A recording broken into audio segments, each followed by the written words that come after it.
Hey everybody, this is HD. And this is Pain User. And we're here to co-cast a series of games in a brand new tournament called the IGN Pro League, known shortly as the IPL. We're casting this together. Actually, the first series of each game will be going up on my YouTube channel. A lot of games will actually be streaming over on, I believe, Justin TV. And the rest of the games will actually be found on IGN.com/IPL. Yeah, so first games will be going up on my channel. I want to thank you guys all for tuning in. Me and Pain User will be co-casting a couple of the games and series in this tournament. And this is the first series we'll be casting. It's iNcontroL versus VT Spades. Indeed it is. This is round one of the winner's bracket. And this is a TVP on Xel'Naga Caverns.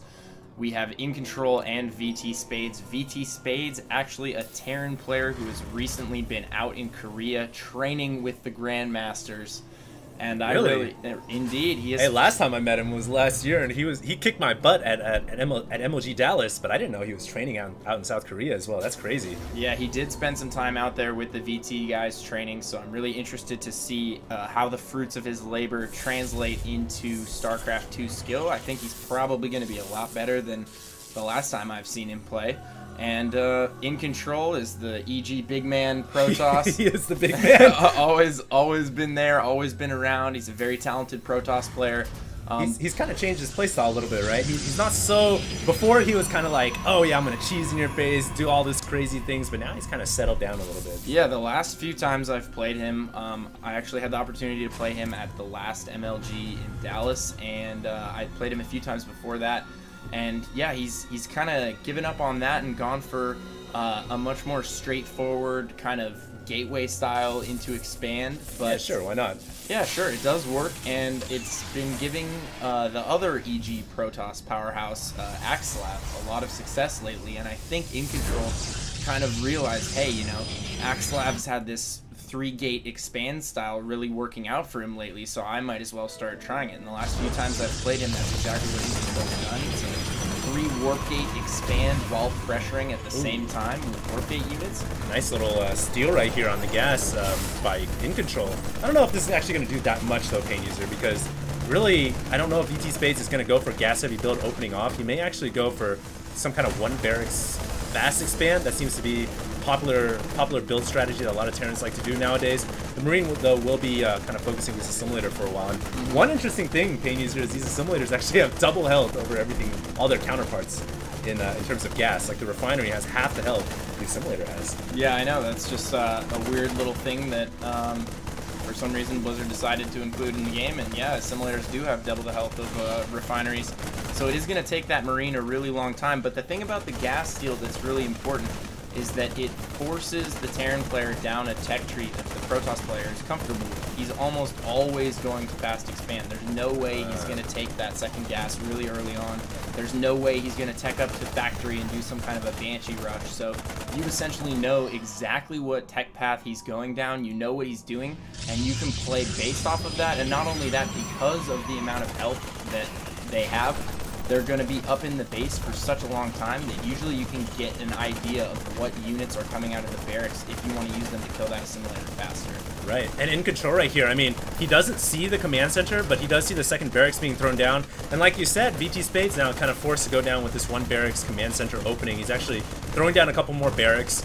And it's looking really standard right now for VT Spades, I think, as he's actually got a single Reaper going across the map as well. And this is really important for Terran players to use this Reaper to scout the Protoss player. They can go around and pick off any probes like this one, but it looks like Spades didn't actually see that, as iNcontroL is going to throw up a pylon on this map. And this is something that I know you, Pain User, really dislike as a Terran player. It's just all these pylons all over the map. They provide excellent vision for the Protoss player, and they even allow you to warp in wherever you please. Yeah, they allow you to warp in units wherever you please. They're great for dealing with drops. They're great as spotters for drops and things of that nature, like that pylon that iNcontroL put up on the right side of the map right there. Right. Not only can he use that as a forward warp-in point, any kind of drops that are going to come down the right side of the map, likely where the medevacs will be coming anyway, or down the left side of the map, if you have a pylon at either of those locations, they're going to see it right away. Oftentimes you'll spot it before it even gets to your base. And you could even warp in some stalkers and maybe even pick off the dropship if you're really, really fast on the trigger. You got to be Johnny on the spot with that, though. But hey, both these players are so good, and obviously this is a tournament game, they're going to be putting out their A game, and I'll bet that they're going to be showing us some really high class StarCraft today. Look at this, Spades throwing up a third command center, and iNcontroL is actually moving out with a very large army after going for 3 Warp Gate Nexus. He had a ton of gas for sentries, and he's actually pushing out while expanding.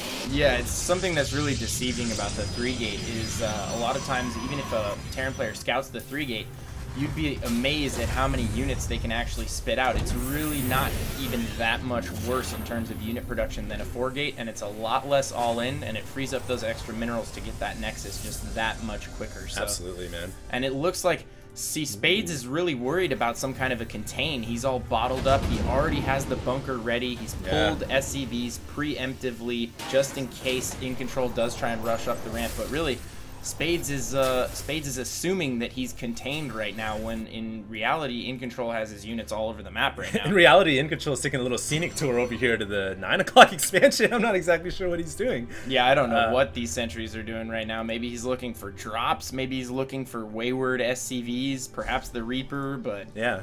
Oh, look at this, Pain User. We actually have a Dark Shrine coming up, very hidden up in this top left-hand corner. The thing here is, even if a scan comes in, it's not going to scan that top side over, and I don't even know where the Reaper went, man. I think the Reaper might have gotten picked. Yeah, it got picked off. So now the Reaper can't even see the Dark Shrine. If we go over to VT Spades vision, uh-oh, this could be bad. The Dark Shrine is about a minute, maybe 30 seconds away from finishing, and Spades is, like you said, man, still contained inside his one base. This could be really bad.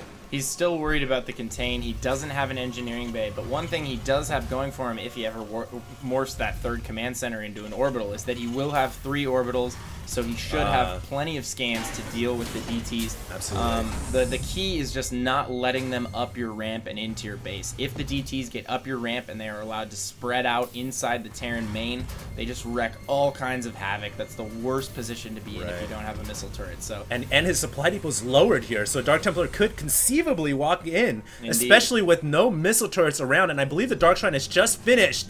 And here we go, Pain User. It's about to get nasty, man, with these hidden close units. A ton of them all over the map. That SCV was able to see the DT on its way in. He puts the depot up immediately, but iNcontroL wisely not trying to press up the ramp, not trying to take down that depot. It would probably get mass repaired, and he would end up losing those DTs. Spades already has the SCVs in position to mass repair that, but Spades really is so bottled up right now. Well, I just don't see his game plan right now. The thing is, as a Terran player, if you're bottled up on one base like this, the one thing you can do to start to mobilize is dropships. You can start to drop around the map, and I like how Spades has gotten a dropship out, but he's really not using it. He's kind of just chilling here. I would love to see him load up some Marines, go for a backstab somewhere, but likewise, iNcontroL already has a beautifully placed pylon from before. It actually might not be able to see a dropship if we're able to come through the right side, though. But yeah, absolutely. Spades floating at 600 minerals right now, still hasn't morphed that 3rd command center into an orbital. Manages to take out that DT at the natural right there, just being a little bit of a pest, trying to slow him down. Here we go. Looks like he's gonna try and sneak a DT into the main. Oh, it's gonna get inside the main, Pain User, and oh, this is brutal for Spades, but Spades should have a ton of comsat energy saved. Indeed, he does. That single orbital at the main has 100 energy, which means this Dark Templar might be able to do a little bit of slice and dice action. It might be able to kill reactor, but in the long term scheme of things, not that much. And iNcontroL accidentally sends his observer into the same location that the DT was in, and you have to assume that a scan is going to go down on that DT, so why would you send your observer to the exact same spot? Probably just forgot, man. He just sent it over there, and it just got picked off, unfortunately. But really, observers are so important. You never want to carelessly lose an observer, and it's something you always want to be on top of. He does manage to sneak in there, kills a mule and an SCV, and sneaks that Dark Templar out through the tasteless secret hallway. Gonna keep that alive, and it looks like Spades' bio ball is actually looking a bit menacing at this point. He has managed to catch up in supply. iNcontroL looks like, yeah, he's just teching straight up to Colossus, getting that Colossus range, and getting weapons 1 first, which is something I do not agree with at all. Here's a tip for all you Protoss players out there. Armor upgrades coupled with Guardian Shield absolutely demolishes Terran. Marines have a low damage, high repetition attack, and Vikings have a dual attack. So Vikings get affected twice over by armor upgrades, and what it does is it basically turns your Colossus into Ultralisks.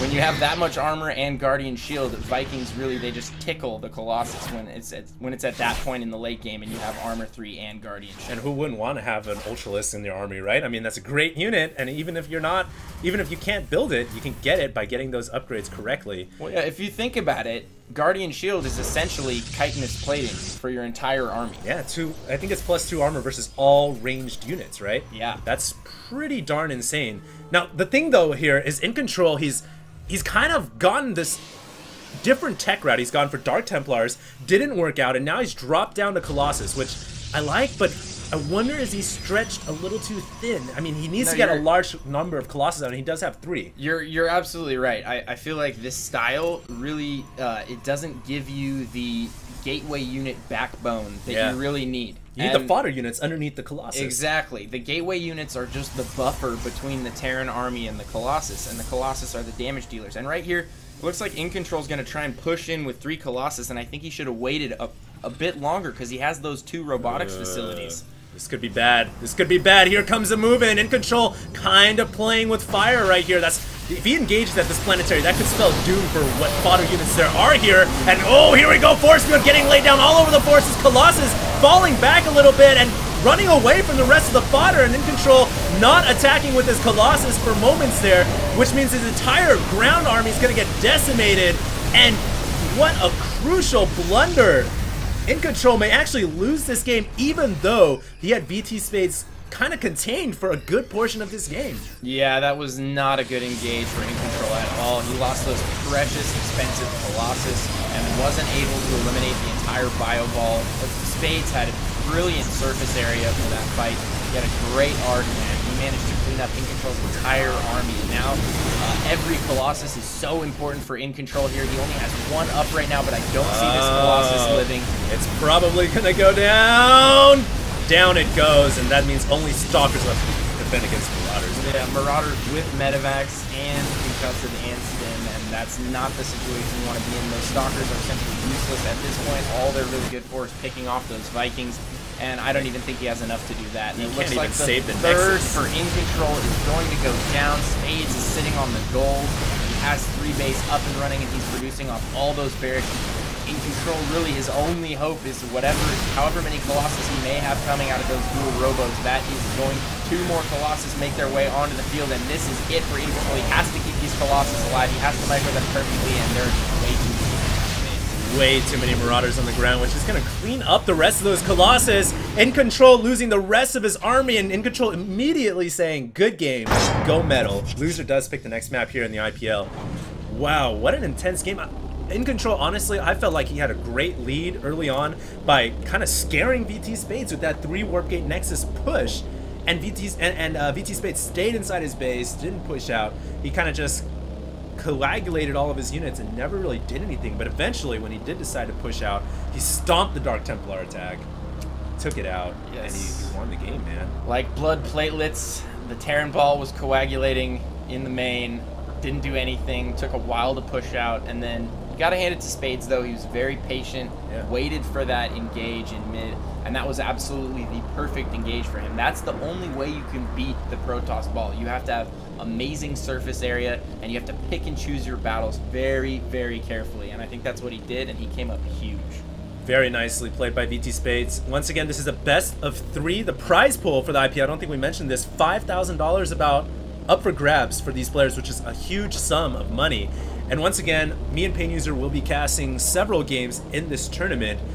First game of each series will be going up on YouTube channels, mine and PainUser's respectively. The rest can be found on IGN.com/IPL. Thank you very much, everybody, for tuning in. Next game coming up soon.